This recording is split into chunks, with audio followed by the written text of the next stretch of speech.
Sou o professor Emílio Moran, da Michigan State e do Nepal, aqui na Unicamp, professor visitante.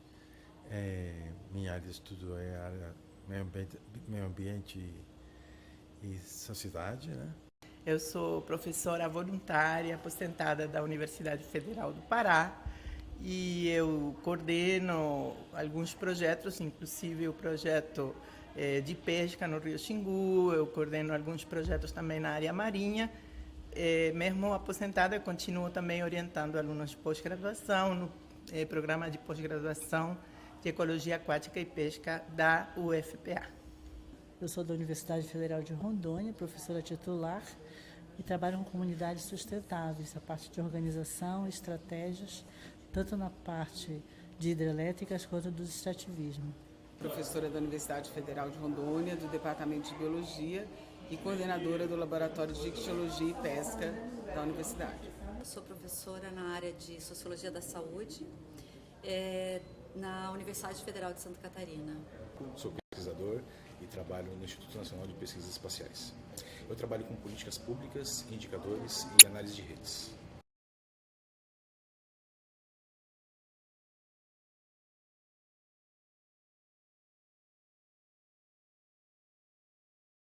Acho que o problema é que o Brasil é sobredependente da hidroenergia. Então, o Brasil depende por mais de 63% da energia hidroelétrica.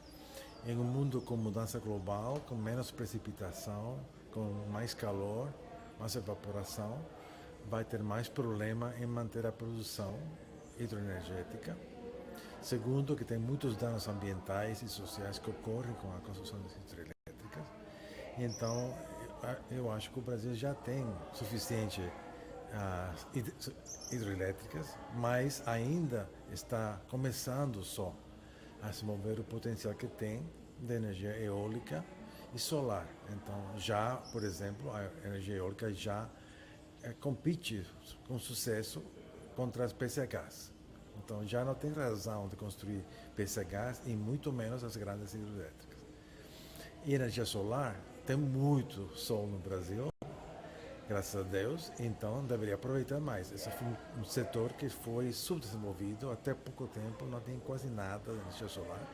Está crescendo, deve crescer muito mais. É uma solução que complementa o que já tem de energia hidrelétrica. Então não é tirar a energia hidrelétrica, mas de começar a complementar e não ficar sobredependente de uma fonte que pode não ser uma coisa certa no futuro. Já tem hidrelétricas que já pararam de produzir por falta de água. Isso vai continuar sendo o caso cada vez mais.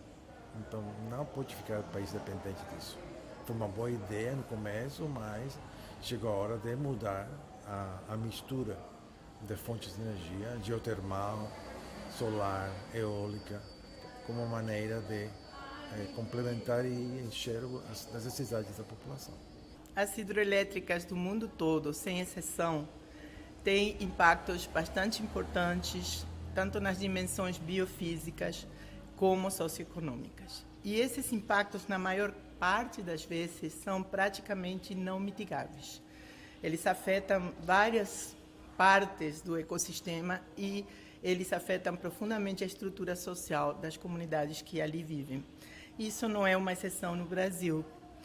Então, assim, apesar deles trazerem algumas melhorias, como infraestrutura, transportes, às vezes questões de saúde, enfim, os aspectos negativos geralmente sobrepassam os aspectos positivos e as medidas de mitigação e as medidas de compensação nem sempre são positivamente implementadas ou são aceitas pela população, às vezes implicam em mudanças da forma de vida tradicional. Enfim, existem uma complexidade de medidas que não são sempre bem implementadas e aceitas. Esse é um problema, né? Então, como melhorar? Talvez justamente aumentando a participação popular, a participação das pessoas que moram na região para essa implementação ou para essa concessão de medidas, para que possam ser evitados conflitos que sempre ocorrem de interesses entre as empresas, os órgãos ambientais e a população. Outra forma também seria a maior participação dos governos, dos estados, da região, inclusive o governo federal, para prever um pouco esses impactos, para dar uma malha social e estrutural na sociedade que possa melhor enfrentar os problemas que já se sabem que vão vir. Os impactos são muito similares no mundo todo, então a gente já sabe o que vai acontecer, mais ou menos, com as particularidades de cada região. Então, essa seria uma forma de melhorar, no meu entender, quer dizer, a previsão do governo e se envolver, uma vez que os governos também recebem royalties dessas empreendedoras, né? E as empreendedoras também assumir uma participação maior com a comunidade. Essa seria a minha forma. Em relação aos não implementadas, as que vão vir, né, que eu acho importante a gente pensar no futuro. A malha energética do Brasil é baseada praticamente em 60% a 70% de hidroelétricas. Eu acho que uma solução seria diminuir essa porcentagem e incluir formas alternativas que já existem, tecnologicamente mais avançadas e ambientalmente mais favoráveis, como energia eólica, energia solar, geotérmicas, energia das ondas de maré ou ondas do oceano, enfim. Existem e há que investigar esse tipo de energia alternativas para poder compor uma malha energética mais equilibrada que evite esses grandes impactos. Eu acho que o SPEC já produziu algumas coisas importantes, mas o tempo de levantamento de dados, de consolidação de banco de dados é sempre bastante demorado. Essa é a parte mais demorada de uma pesquisa. Então, os próximos passos são realmente produzir esses resultados de forma de transmiti-los à sociedade, à comunidade científica, e a gente já está planejando próximas perguntas de pesquisa, próximos questionamentos, próximas hipóteses, para, eventualmente, prorrogação ou, eventualmente, novas propostas. Nos finalmente, né, na luz final, assim, no apagar das luzes, a gente provavelmente já tenha propostas para implementar melhorias ou acumular novas informações sobre o que a gente está fazendo agora. A elaboração dos indicadores consiste em buscar entender qual foi o impacto que as comunidades tiveram com a construção das hidrelétricas.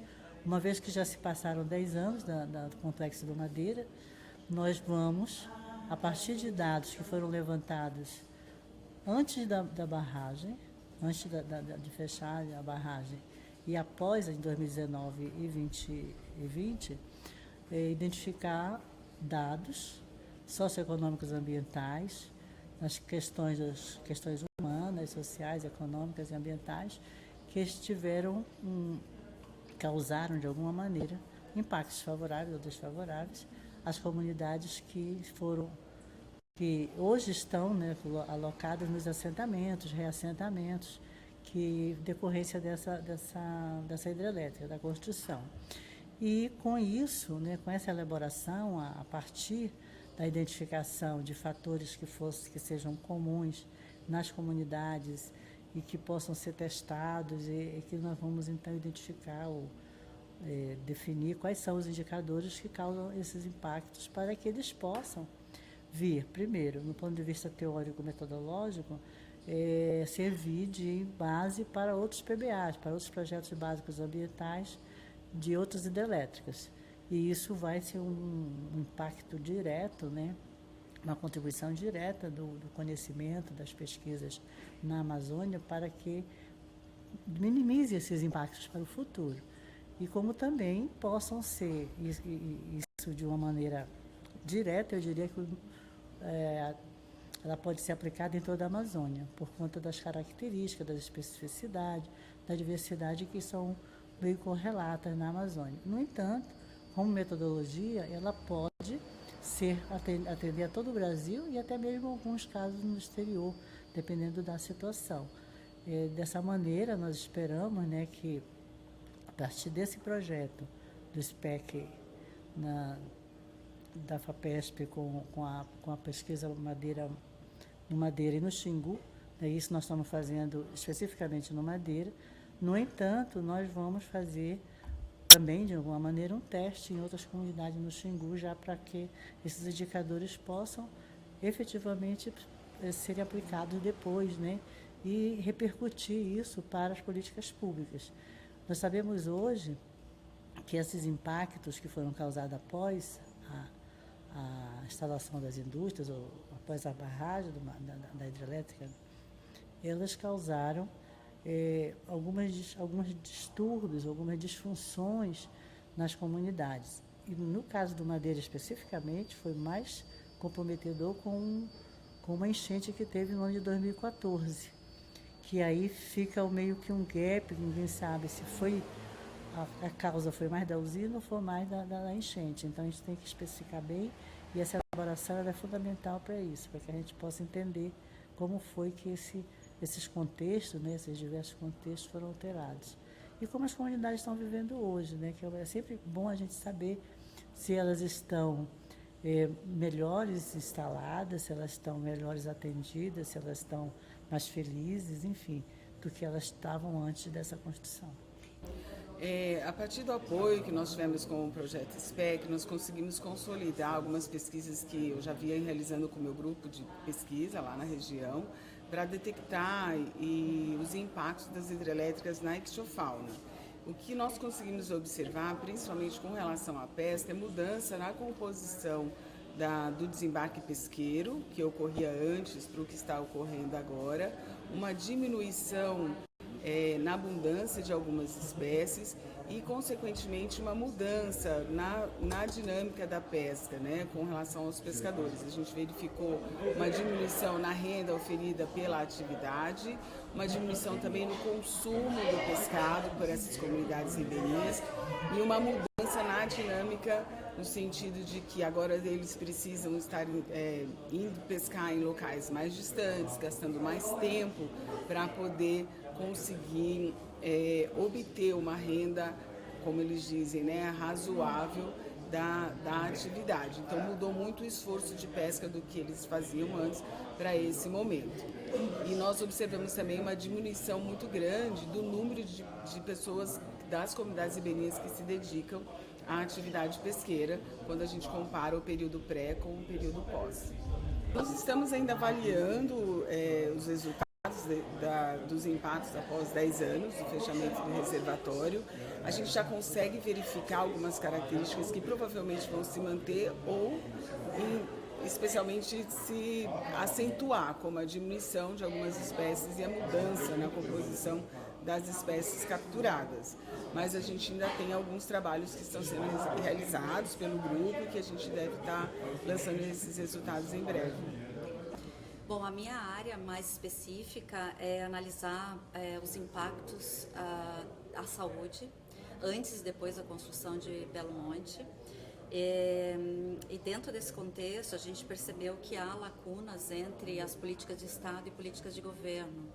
Ou seja, você tem um conjunto de políticas públicas via Sistema Único de Saúde, que já existiu antes da construção de Belo Monte, e com a usina construída, houve um conjunto de medidas onde foram aplicados condicionantes ligados à saúde. O que a gente percebe é que, por exemplo, o EIA-RIMA, ele centra muito foco no aumento da infraestrutura médica hospitalar.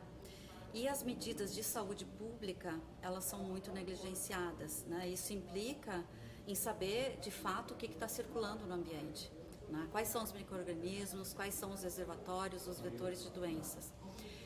E essa é uma lacuna muito grande que não foi preenchida, né? É algo ainda a ser feito, especialmente no contexto da Amazônia, que a gente sabe que, em função de desmatamento, mudanças climáticas, ali é um ambiente propício para a produção de novas epidemias e pandemias, né? Além das que já existem. Então, meu foco de investigação é esse. Eu trabalhei com os dados do Sinan e há bastante lacunas em relação a esses dados, porque não foi feito um estudo pregresso, ou seja, o que estava circulando antes. Então, a gente está trabalhando com uma falta de dados, né, sobre muitas doenças. Então, de um lado, eu estou trabalhando nesse aspecto dessa identificação, com entrevistas com especialistas na área de doenças transmitidas por vetores, os dados do Sinan, e também uma outra parte, já que a minha área é da sociologia, eu quero entender o processo de governança e interdependência no processo da construção de Belo Monte.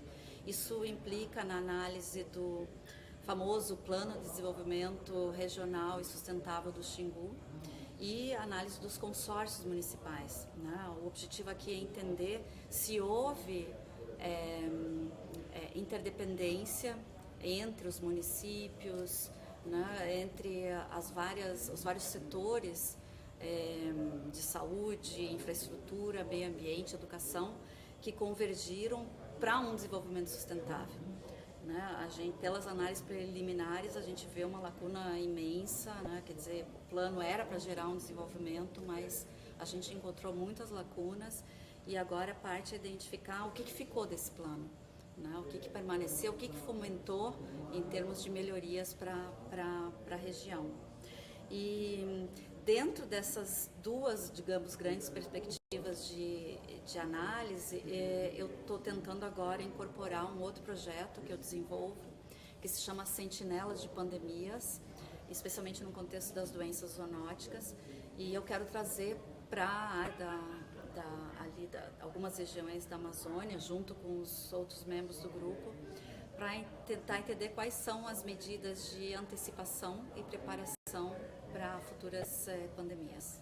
Eu acho que há um grande problema, isso não só na nossa pesquisa, mas eu acho que é um problema nacional, essa falta de inter-relação entre quem produz conhecimento científico, né? Então os cientistas que estão nas universidades produzindo conhecimento, e quem está no setor dos serviços, né? Dos serviços dos mais variados tipos, de saúde, educação, meio ambiente, e não há uma conexão. Então tem muita coisa sendo produzida em termos de conhecimento para embasar tomadas de decisões importantes no âmbito político, mas elas não estão conversando entre si. Então, o meu objetivo agora também seria tentar pelo menos fazer essa conexão. Me parece que o projeto se conecta com políticas públicas a partir de várias dimensões. A perspectiva que me parece mais direta é a perspectiva da avaliação de impacto ambiental, por conta de ser um empreendimento grande, complexo, com múltiplas dimensões de impacto, e um projeto dessa natureza possibilita entender a realidade local a partir de uma perspectiva que não é disciplinar, que não é purificada a partir de perspectivas científicas, né? Então a gente tem condição de navegar a partir de uma realidade que ela é híbrida e que depende de visões de múltiplos atores, de múltiplas frentes, de múltiplas perspectivas teóricas e metodológicas.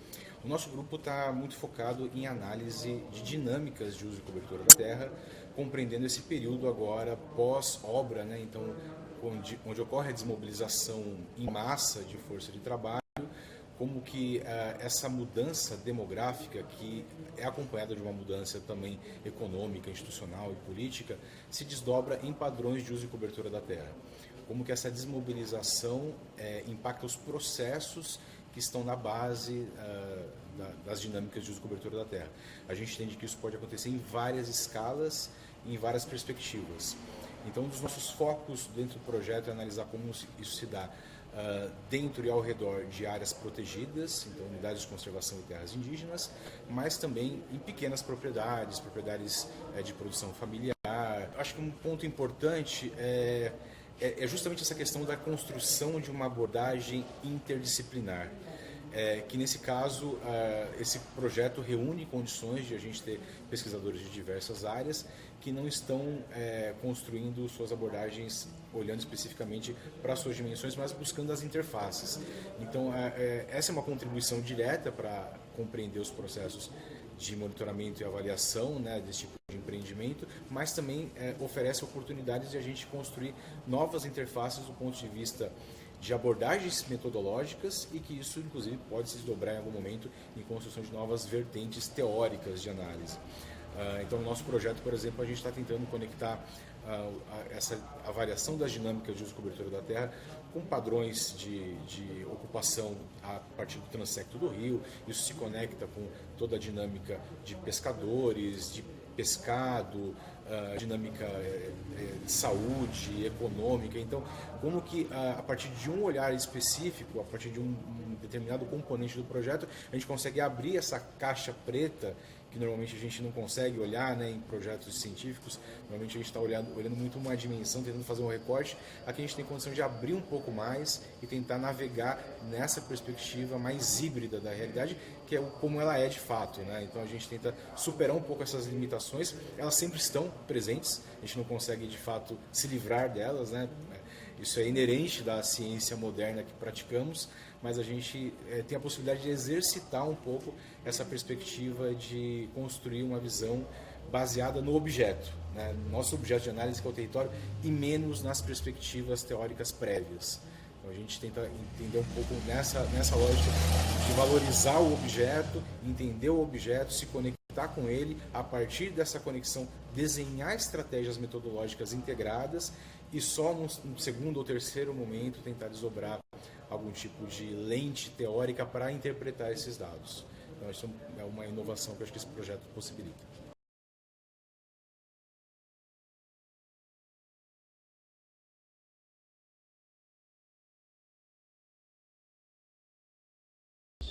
É fundamental, porque a gente se reuniu por 2 anos pela Covid à distância, mas nada substitui a discussão em pessoa, podendo enfrentar as coisas de uma maneira em comum. A gente pode interromper mais e lutar pelas suas ideias de uma forma que a forma virtual não permite. A forma virtual dá uma chance a cada pessoa de falar, mas é muito menos dinâmica, como um lugar onde as ideias podem avançar. Então, o encontro do SPEC, apesar de que já correram 2 anos de projeto, é o primeiro, porque nós pegamos exatamente o início da pandemia. Então, a primeira importância dele é a gente se ver fisicamente, poder interagir. Claro que assim, os encontros online são bons, são importantes, foram uma ferramenta muito importante. A gente até fez campo online, em certa medida, mas nada se compara a um encontro presencial. Então, a primeira função foi essa. E, além disso, a importância de integrar nossos estudos, que podem ficar meio estanques, né? Os grupos de trabalho, em geral, quando estão muito afastados, tendem a ser estanques, e a integração desses grupos é fundamental em uma reunião presencial, saber o que você pode aproveitar do outro grupo, como você pode se integrar, enfim, acho que isso está sendo bem produtivo nesse sentido. Esse encontro, como todos os encontros, né, de projetos de pesquisas e pesquisadores, eles são essenciais para essa troca, para essa integração, para que a gente possa, interdisciplinarmente, verificar de que maneira um projeto pode estar de uma forma sinérgica, né, recebendo ou fornecendo dados e contribuindo para a consistência maior, né, de um projeto dessa dimensão. Nós estamos falando de todo um complexo de hidrelétricas no Rio Madeira, e estamos falando de Belo Monte, um outro grande complexo no Xingu. Então, embora sejam grandes obras com a mesma finalidade de políticas públicas de energia, atender e colaborar com o Brasil todo, com o país todo, a gente percebe que são regiões que estão na Amazônia que, de repente, são regiões diferentes na sua essência e que elas precisam ser estudadas exatamente para que possa esse encontro ele vem fazer com que os pesquisadores harmonizem suas informações, né, seus dados, consistam esses dados, para que as próximas hidrelétricas que venham, que eu que esteja lá em Rondônia, com meus colegas e o pessoal que esteja lá no Xingu, no Pará, possam contribuir ou mesmo criar uma discussão crítica sobre o que vai acontecer, o que já aconteceu, para não acontecer novamente. Bom, o encontro dos pesquisadores do SPEC ele foi muito importante porque a gente consegue consolidar uma rede de pesquisadores e trocar informações e discutir como a gente pode colaborar na continuidade desses estudos, principalmente colaborar em estudos mais multidisciplinares, onde a gente pode integrar melhor as informações, não analisar, por exemplo, a pesca separado de outras atividades que ocorrem ali na região, ou mesmo não só analisar o impacto da hidrelétrica, mas analisar outros impactos em conjunto. Depois da pandemia, a gente conseguiu se reunir, né, e perceber a amplitude, né, a diversidade das temáticas que estão sendo discutidas e, ao mesmo tempo, as possibilidades de convergência, de trabalhos transversais. Eu acho que é excelente, os resultados que a gente pode tirar daqui vão ser bastante promissores em termos de resultados, né, a serem aplicados tanto no âmbito acadêmico, mas principalmente no âmbito das políticas públicas. Ele é fundamental, né? O projeto, infelizmente, foi iniciado dentro de um período muito complicado, né? Um período de pandemia, onde a gente tinha muita dificuldade de relação. Os processos presenciais, eles atuam numa perspectiva muito diferente dos processos virtuais. Os processos virtuais foram importantes, mas os presenciais são muito relevantes. E o olho no olho faz toda a diferença, né? Então, estar juntos... nem sempre as melhores ideias acontecem numa sala de reunião, às vezes acontecem numa mesa de bar, numa mesa de restaurante. Então, estar junto com as pessoas, é aí que emerge as interfaces, a riqueza. Então, esses momentos são de fato bastante importantes. Uma pena que o projeto aconteceu nesse momento tão complicado, mas que bom que agora a gente tem essa oportunidade.